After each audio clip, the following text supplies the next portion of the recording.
Assalamualaikum warahmatullahi wabarakatuh. Bismillahirrahmanirrahim. Alhamdulillahirabbil alamin. Wassalatu wassalamu ala asyrofil anbiya'i wal mursalin. Sayyidina Muhammadin wa ala alihi wa sahbihi ajma'in. Rabbi israh li sadri wa yassir li amri wa hlul 'uqdatam min lisani yafqahu qawli ya fatahu ya alim.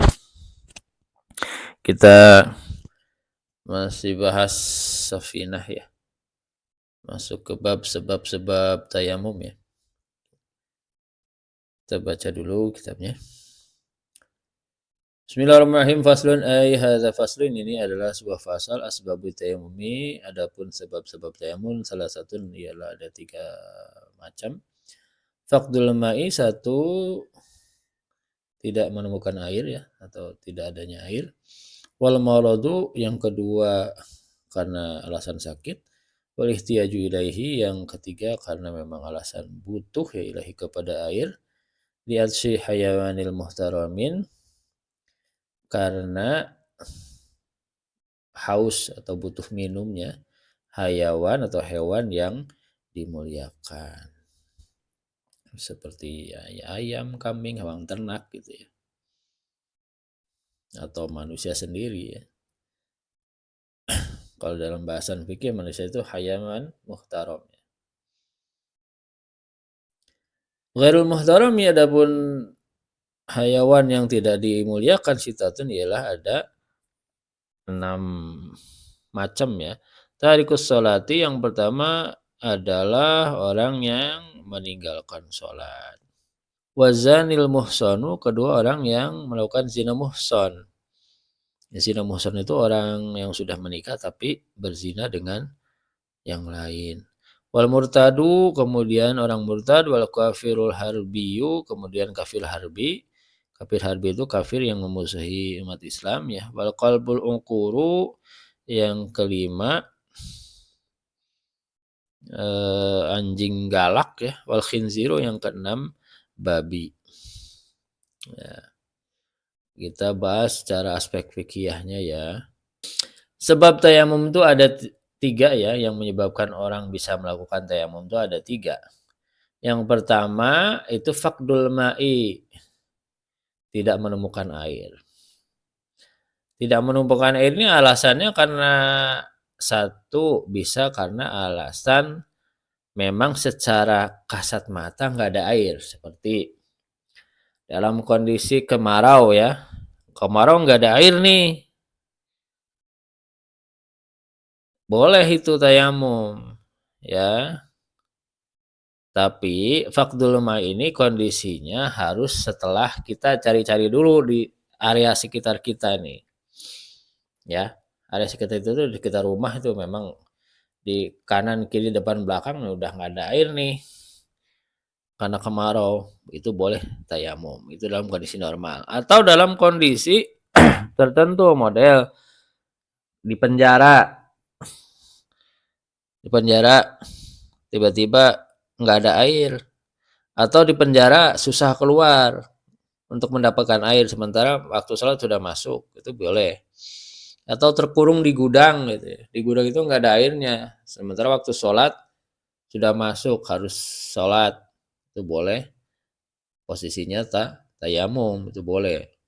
Ya, seperti itu. Atau kondisi-kondisi tertentu yang dibenarkan oleh syariat. Contoh, kita berada di satu tempat, di gurun sepertinya ya. Nah, setelah mencari, oh ternyata ada air di kubangan, tapi di kubangannya ada buaya, atau ada ular berbisa, atau hewan buas yang lain ya, yang kalau nanti kita ke sana itu pasti kita berbahaya, itu juga dibolehkan. Kita posisi tayamum. Boleh itu, ya. Boleh tayamum, seperti itu. Itu kondisi-kondisi yang dibolehkan syara. Atau ada air, kita nyari ternyata ada air, tapi harga airnya di luar batas normal gitu. Berarti air biasanya seliter sepertinya 5.000 gitu, tiba-tiba yang jual karena mungkin airnya terbatas jadi 50.000 sehingga kita nggak bisa beli air tersebut.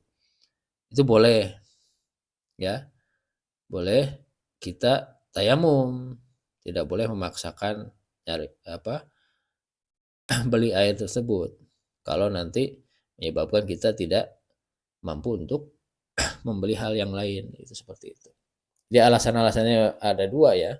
Ada memang secara kasat mata kita tidak bisa menjangkau air tersebut. Ada yang memang ada airnya tapi kita tidak bisa menggunakan air tersebut karena alasan-alasan yang dibenarkan oleh syariat seperti ya saya sebutkan tadi.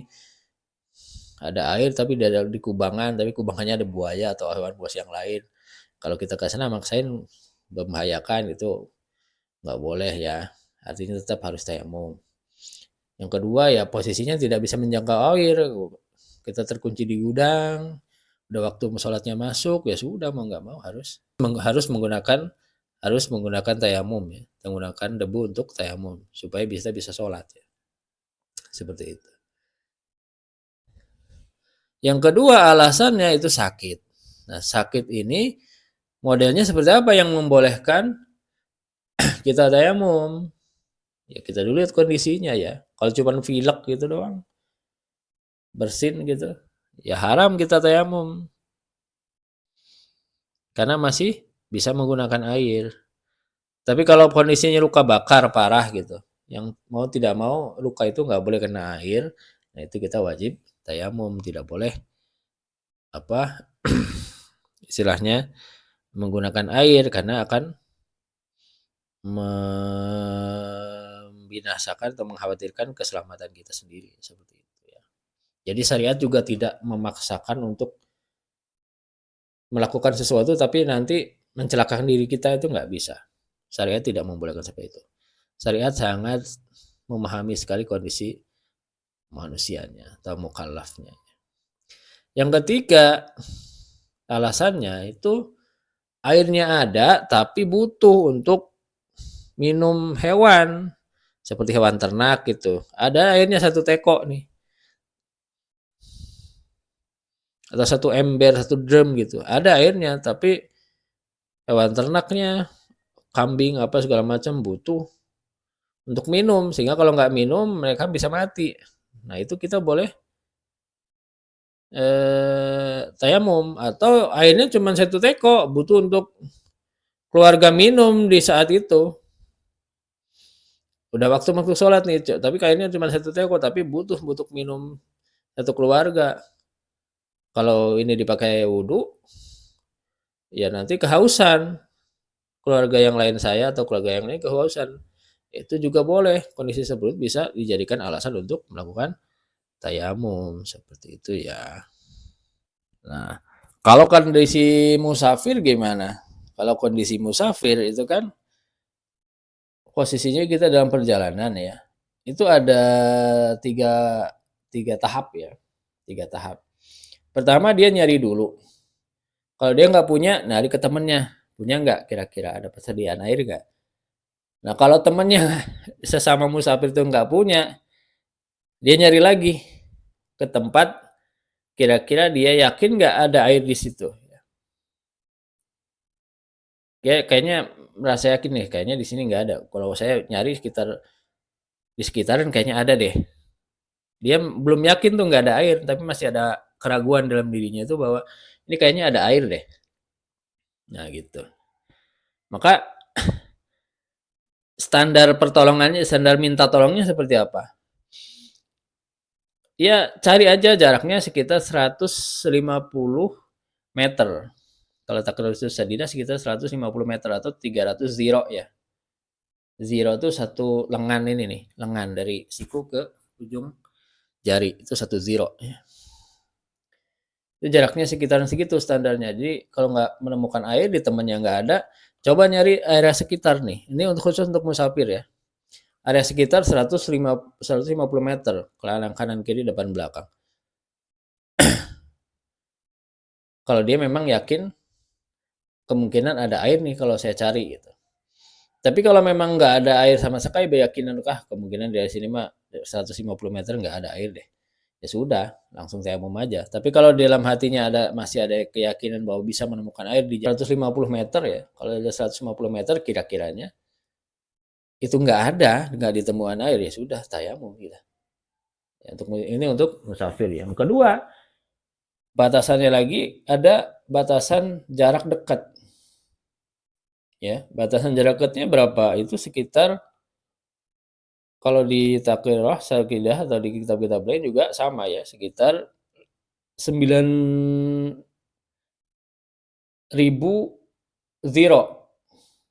ziro itu sekitar 4,5 kilometer ya. 4,5 kilometer. Kalau dia masih belum yakin juga, ya kayaknya masih ada nih. Kalau jarak 150 meter masih masih belum yakin, ya. Kayaknya lebih jauh lagi deh. Ada kayaknya, ada. Ya berjalan lagi sekitar 4,5 kilometer. Kalau dia masih yakin di area segitu setelah 150 meter nggak ditemukan, kemudian dia masih ada di dalam hatinya kemungkinan, kemungkinan lebih dari ini, jaraknya pasti ada tuh air. Itu sekitar jaraknya ya dianggap dekat sekitar 4,5 kilometer. Jadi dia tempat berhentinya itu. Kalau dari area 4, kilometer tetap nggak dapat air, nah itu sudah masuk hadul ba'id, batasan jauh. Kalau sudah batasan jauh udah boleh tayamum. Nggak harus nyari lagi ya. Jadi batas minimal 150 meter, dicari lagi kalau masih belum yakin, batas dekat yaitu 4,5 kilometer. Kalau 45 km masih nggak menemukan air, ya sudah, boleh tayamum. Itu sudah batasannya hadul ba'id, sudah batasan jauh kalau lebih dari 4,5 km seperti itu. Ini khusus untuk musafir. Ya. Kalau yang hadir, kalau yang tidak berpergian ya itu. Karena memang nggak menemukan air, setelah nyari ke sana ke sono, ke sini, atau dia tempatnya kondisinya tidak bisa menjangkau air, ya kayak di penjara atau terkurung di gudang karena waktunya sudah masuk tapi tetap nggak menemukan air, ya mau wajib tayamum gitu. Kemudian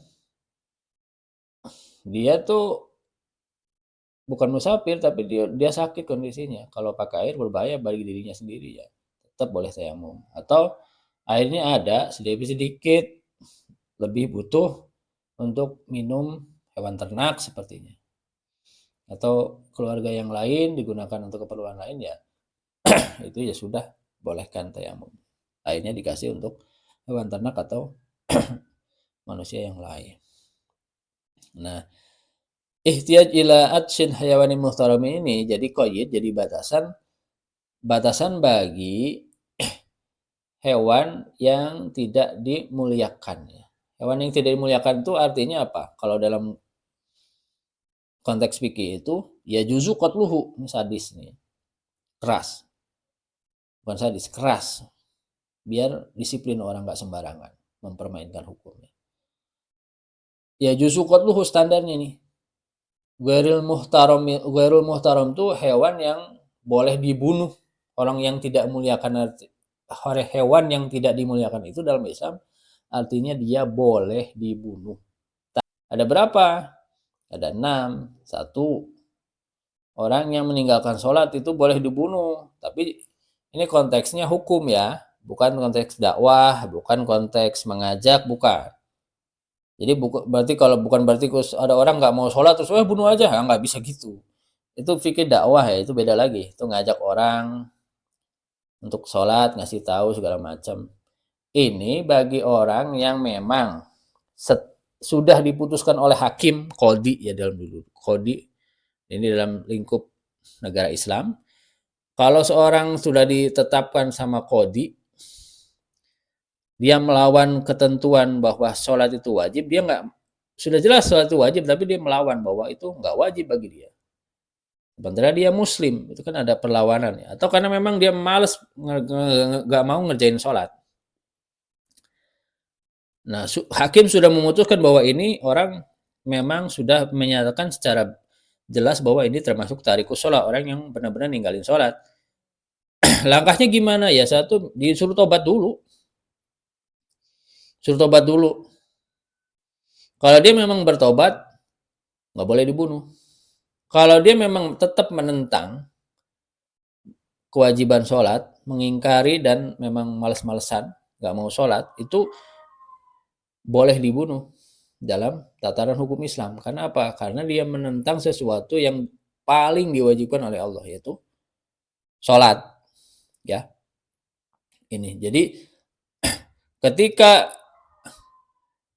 ada air sedikit, bisa dipakai wudhu, ya. Walaupun di situ ada hayawan ghair muhtaramin. Kalau ada hayawan yang muhtaram itu kan nggak boleh dipakai wudhu air tersebut. Tapi kalau ada salah satu dari hewan-hewan yang tidak dimuliakan ini, boleh air yang sedikit itu dipakai wudhu. Istilahnya kasarnya, di lu mau mampus dah. Gitu. Ini apa namanya, si air ini gue tetap gue pakai wudhu, nggak boleh tayamum. Kalau yang haus 6 model hewan gini, jadi ditinggalin nggak apa-apa. Jadi posisinya orang yang meninggalkan sholat itu dalam pandangan hukum Islam sama seperti anjing, sama seperti babi statusnya. Kan mengerikan ya. Ya memang kita harus jaga sholat ya. Jadi nanti kalau settingnya ada air sedikit lagi nih, satu drum atau airnya cuma satu ember gitu. Tapi yang tersisa cuma orang yang nggak sholat. Tapi setelah qadha hakim ya, setelah ada keputusan hakim, ya pakai wudhu aja, nggak apa-apa. Dianya mau kehausan deh, seperti itu. Ini harus tegas gitu. Tidak boleh main perasaan kalau sudah ada hukumnya gitu. Kecuali dalam konteks fikih dakwah, masih ngajak-ngajak, masih membuat kebiasaan dia tadinya belum terbiasa sholat jadi sholat, itu beda lagi. Ini dalam konteks yang sudah ada hukumnya ya, yang sudah divonis, itu nggak boleh pakai perasaan, tapi harus dijalankan hukumannya seperti itu. Yang kedua, zina muhson, pelaku zina muhson. Pelaku zina muhson ini dia sudah kawin, terserah mau laki-laki atau perempuan. Dia zina dengan atau bersetubuh ya, berzina dengan bukan pasangannya. Ini bahaya nih, model begini nih. Dia sudah kawin, seharusnya suami atau istri ya, berselingkuh dengan yang lain, melakukan zina, persetubuhan gitu. Itu namanya zina muhson. Hukumannya apa? Kalau dalam agama Islam dirajam sampai mati. Dulu ya. Tapi ini juga sama, setelah ada putusan dari hakim bahwa orang tersebut dinyatakan zina muhson, disuruh tobat, nggak mau, masih ngeyel, ya sudah, dirajam sampai mati. Kalau dia disuruh tobat, dia mau tobat ya tidaklah, tidak harus dibunuh ya, tidak boleh dibunuh. Nah sama, kalau ada air sisa tinggal sedikit, tapi di situ orang zina muhson, sudah terbukti zina muhson, wajib nggak tayamum? Nggak wajib, kita airnya pakai aja buat kita wudhu, nggak usah tayamum. Terus mereka zina muhson ini butuh minum, ya bodo amat. Ini ketegasan Islam ya dalam hukum. Yang nomor 3, hewan yang nggak dimuliakan itu orang murtad. Orang murtad itu yang sudah masuk Islam, keluar dari Islam itu murtad. Ini sama statusnya sama tarikus shalah, zina muhson. Bukan hewan atau makhluk yang boleh dimuliakan. Jadi ini makhluk hina, ini model-model begini nih. Dalam hukum Islam ya. Murtad juga sama. Dia murtad dengan sengaja, dengan perkataan atau dengan perbuatannya. Dan sudah diputuskan bahwa dia itu murtad gitu. Suruh tobat nggak mau, suruh kembali Islam nggak mau, ya sudah, dia tidak masuk kategori hayawan muhtaram, jadi ghair muhtaram. hewan atau makhluk yang tidak mulia seperti itu. Kalau ada airnya sedikit, kita mau wudhu, air sedikit ya, kita mau wudhu, ya wudhu aja, nggak usah tayamum. Kalau di sampingnya cuman orang murtad doang, nggak usah pikirin dia gitu. Hausan nggak usah deh, bodo amat. Gitu ya. Wal kafirul harbi yang keempat itu kafir harbi, artinya kafir harbi ini kafir yang memusuhi umat Islam, bukan kafir zimmi ya. Kafir zimmi itu kafir yang berada dalam naungan kekuasaan umat Islam. Jadi dalam negeri Islam ya di Arab gitu ada umat Kristen itu. Nah, itu namanya kafir zimmi ya. Atau muahad. Kafir muahad itu kafir yang melakukan perjanjian dengan umat Islam bahwa dia tidak akan menyerang dan umat Islam tidak akan menyerang dia gitu. Ada perjanjian khusus, itu nggak masuk kategori kafir harbi. Itu kafir zimmi, muahad itu nggak masuk ya. Nggak masuk itu kafir zimmi, kafir muahad itu nggak masuk. Kata kafir harbi ya, nggak masuk ke sini. Jadi kalau ada mereka yang orang kafir di negara Islam, airnya tinggal sedikit, terus kita mau sholat, tiba-tiba mereka butuh air, ya kasih mereka. Kalau di mereka kafir zilmi atau kafir muahad ya, kasih aja ke mereka, kitanya tayamum. Tapi kalau mereka kafir harbi, jelas-jelas musuh Islam, yang musuhin Islam segala macam, kita masuk sholat ada air sedikit, dia datang minta air, sementara posisi dia ini kafir harbi, gak usah dikasih, airnya pakai wudhu aja, kita nggak boleh tayamum. Sadis ya, sadis, kelihatan sadis, tapi memang itu harus ada ketegasan karena mereka memusuhi umat Islam. Tapi kalau kafirnya kafir zimmi, kafir muahad, mereka nggak memusuhi Islam gitu, mereka masih dalam perlindungan umat Muslim. Yang nggak boleh, harus dikasih airnya, jangan kita maksain wudhu, artinya harus tayamum seperti itu ya. Yang kelima, kalbul ukur ya, ada anjing galak nih, anjingnya galak banget. Anjingnya tuh sering membahayakan orang, nyakitin orang gitu, terutama anak-anak ya. Tiba-tiba ada anjing galak tuh, anak-anak tiba-tiba digigit gitu, atau orang datang digigit sama dia. Nah, model anjing begini nih, anjing liar yang galak ini ya, itu tidak harus kita kasihani. Kalau ada air sedikit, ya, kita mau waktu sholat datang ya kita wudhu aja, udah wudhu aja, ya wudhu aja, nggak usah tayamum. Kalau di samping kita ada anjing galak, nggak usah dipikirin dia kehausan apa nggak usah. Tapi kalau anjingnya anjing biasa, bukan anjing galak, anjing rumahan atau anjing yang ditugasin untuk jaga rumah, jaga ladang, jaga macam-macam, ternak segala macam, itu muhtaram masuknya ya. Jadi kalau dia ada airnya cukup untuk dia kehausan, ya kitanya tayamum, jangan pakai air itu untuk wudhu, jangan. Yang keenam babi. Nah, babi ini mau galak mau nggak galak nggak ngaruh ya, sama aja. Jadi kalau ada air sedikit kita butuh untuk wudhu, ya wudhu aja, walaupun babinya kehausan bodo amat gitu, nggak ada urusan. Itu ketegasan Islam dalam memandang 6 macam hewan atau makhluk yang memang tidak dimuliakan secara syariat ya. Tapi ingat, ini setelah ada keputusan hakim ya. Kalau model tarikus sholah, zina muhson, murtad, kafir harbi itu udah ada keputusan hakim. Kalau hewan ya lihat tuh standarnya, anjingnya anjing galak enggak. Kalau galak ya nggak usah dikasih minum. Kalau usah dikasih minum, wudhu aja kita. Kalau model babi juga sama, dia kausan bodo amat. Kalau ada air sedikit ya udah, pakai wudhu aja, nggak usah dikasih ke babi tersebut, seperti itu. Itu standarnya ya. Nah, itu kita lihat dari aspek fikhiyah ya. Kita masuk ke aspek nahwiyah ya, pembahasan aspek nahwiyahnya ya. Faslun ya, hadza fasul ini mubtada'nya hadza dibuang ya, mahdzuf ya. Faslun ya khobar asbabut tayammumi Ini mudhaf ilaih, tapi mudhafnya jadi mubtada. Salah satunya khobar, mufrad ya. Faqdul ma'i ini badal dari salah satu, bisa khobar dari mubtada yang mahdzuf ya, hiya faqdul ma'i ya. Bisa, di khobar bisa, badal bisa ya. Jadi khobar bisa, badal bisa. Wal maradu, ini.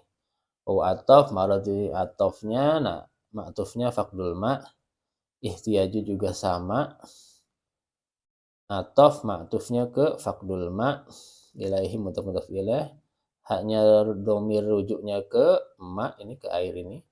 Lihat sini jer ya, atsi hayawanin, majrur mudhaf hayawanin. Nah, hewan ini mudhaf ilaih. Muhtaromin nih sifat ya. Mausufnya dari hayawan. Seperti itu. Jer ikut ya. Mausufnya jer, sifatnya jer. Ghairul muhtarami ini mubtada lagi, sitatun khobar, mudhaf ilaih ya. Tariku sholati sama ini. Bisa bada dari sitatun, bisa khobar dari mubtada yang dibuang. Takdirnya hiya ya. Wazani waratop zanil muhsonu ini atop ya. Maktufnya tarikus sholah. Muhsonu ini sifat dari zani. Murtadu wawu atop, murtad sama. Ini atop dari tarikus sholah maktufnya. Al-kafirul harbiyu sama ini kafir. Atop dari maktufnya tarikus sholah. Harbiyu ini sifat dari kafir. Al-kalbu ini ataf dari tarikus sholah, wawunya wa ataf. Al-ukuru juga sama, sifat dari kalab. Al-khinziru ini wawunya ataf, ma'atufnya tarikus sholah. Ini kajian nahwiyahnya ya. Kajian sorfiyahnya gimana? Asbabut tayammumi ya ini. Asbabun, sababun, asbabun. Berarti jamak taksir ya. Tayammumi ini sigotnya ya. Wazannya apa? Tafa'ala ya. Tafa'ala ya tafa'alu tafa'ulan. Tayammama ya tayammamu tayammuman. Tayammum jadi masdar dari wajan tafa'ala ya. Tayammama nih. Tayammuman salah satunya. Ada ya. Faqdul ma'i ini sama nih masdar semua. Masdar. Nah, ihtiyajun ini. Ihtiyaju dari mana nih? Ihtaja, yahtaju, ihtiyajan. Ifta'ala, yafta'ilu, ifti'alan ya. Ihtaja, yahtaju, ihtiyajan. Berarti ini ifta'ala wazannya ya. Ifta'alu, ifti'alan. Masdar ini. Ilaihi, ya ini. Atsyi hayawan. Masdar, atsyul masdar, hayawanun. Ini juga masdar. Ihtaroma. Nah, ini sama nih wajahnya ifta'ala. Ihtaroma yahtarimu ihtiroman. Wa muhtaroman. Wa muhtarimun wa dzaka muhtaramun. Ya muhtaram ya. Jadi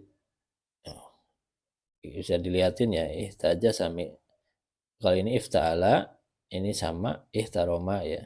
Sama aja ifta'ala kalau ini tafa'ala ya. Ya mustaromi sama nih wajahnya kayak yang ini ifta'ala. Tarikun nih sim fa'il ya. Taroka ya tarokut tarikun ini sim fa'il ya. Salatu ya sama ini. Masdar zani sim fa'il ya. Muhsani sama sim fa'il. Murtadun irtadda yartadu irtaddan. Ta'ala yafta'ilu ini. Irtadda yartadu irtaddan. Cuman dia radda ya. Mudha'af dia. Wazannya tetap ifta'ala ini. Irtadda yartadu irtaddan. Murtaddan. Radda asalnya. Tambahan hamzah sama ta. Zaidah nih ta'nya. Irtadda yartadu irtaddan. Murtaddan. Radda ya. kafir, isim fa'il,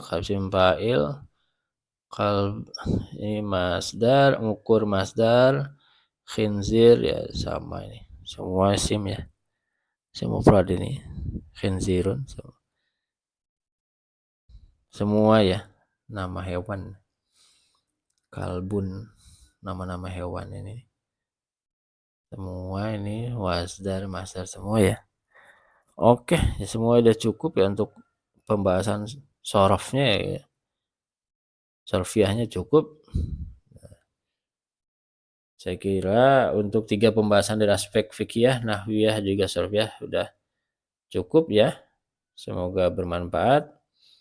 Mohon maaf apabila ada kesalahan. Wallahu a'lam bishawab. Assalamualaikum warahmatullahi wabarakatuh. Sallallahu